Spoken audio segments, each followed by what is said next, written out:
Rada bi pa naslovila nekaj manj, upam, da manj žalostnega. In sicer, kako judovstvo dojemamo ali smo dojemali v tej časovni premici pred drugo svetovno vojno, med in po.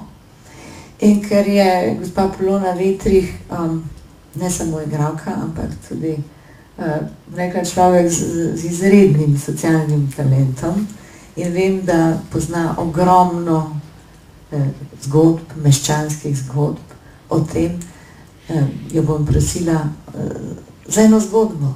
Kaj so bili ljudje pred vojno, po vojni, kaj mislite, da so danes?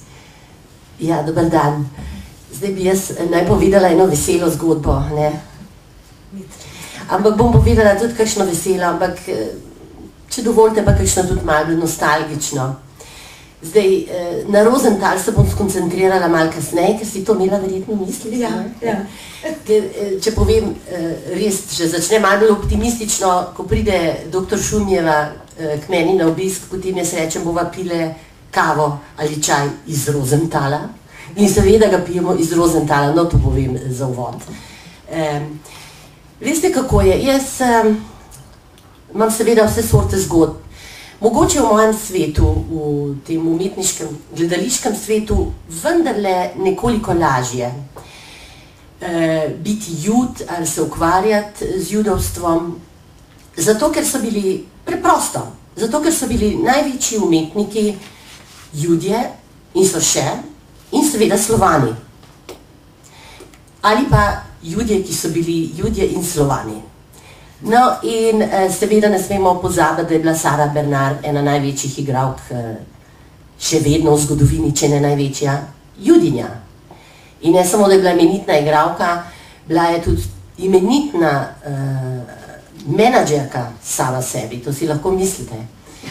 In rada bi povedala eno zgodbo, kako se jaz počutim v okviru moje družine, mogoče, kako sem jaz sploh zaznala, da nas doma nismo samo kristjani. Mama je recimo iz katoliške družine, ampak oče ni. In kako smo v bistvu tako nekje otroci tipali, da je oče drugačen. Oče je imel hudo življenje, to se lahko mislite, on je pobegnil partizane. Zdaj ne vemo, kateri bojni črti je bil, ampak preživel je, verjetno tudi zaradi tega, njegova družina. Mi izhajamo iz Nemčije in potem iz Furlanije, moj praded je bil rabin.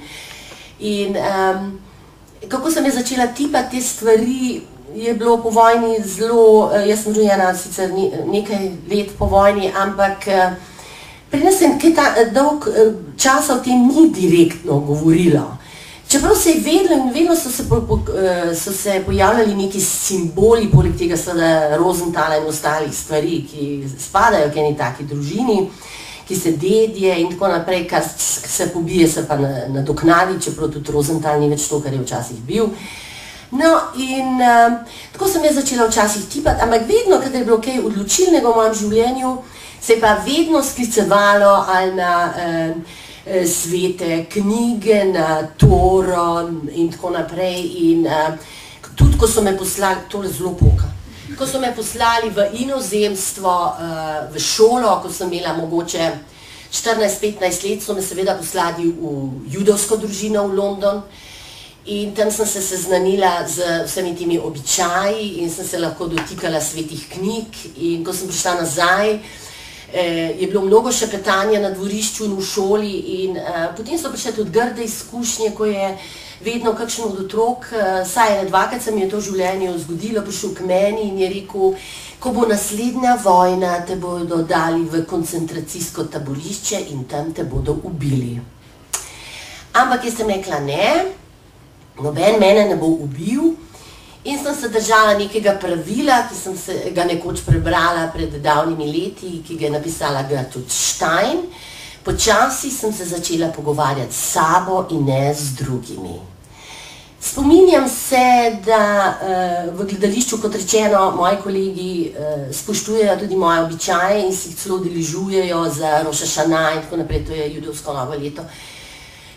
Vedno dobim kako darilo, čestitke in tako naprej, malo sem jih tudi navadila, vam moram povedati, in se v bistvu radi udeležujejo teh mojih obredov in ko smo skupaj, nedolgo tega smo bili skupno na morju in smo imeli večerjo za šabat, ker sem jaz približno tako pripravila, ne sicer tako lepo kot doktor Šumijeva, ampak sem se potrudila s svečami in tako naprej, smo izrekli molitev, ampak se spominjam leta nazaj, ko sem bila še precej mlada igralka, mogoče sem imela 20-22 let, se pravi skoraj na začetku moje kariere, da smo šli na neko gostovanje in je bilo na avtobusu napisano: v ta avtobus vstop psom, črncem in judom ni dovoljen. In jaz sem rekla, jaz pa ne bom šla z vami. In šofer je rekel, zakaj pa ne? Sem rekla, zato, ker to piše na vašem avtobusu. In seveda so vsi postali predvsej nervozni, ker predstavo verjetno ne bi mogli odigrati, če mene ne bi bilo. In on je to odstranil in je rekel, veste se, jaz sem to napisal oziroma dal ta napis na avtobus samo za hec. Zato, ker se je meni to tako zdelo smešno.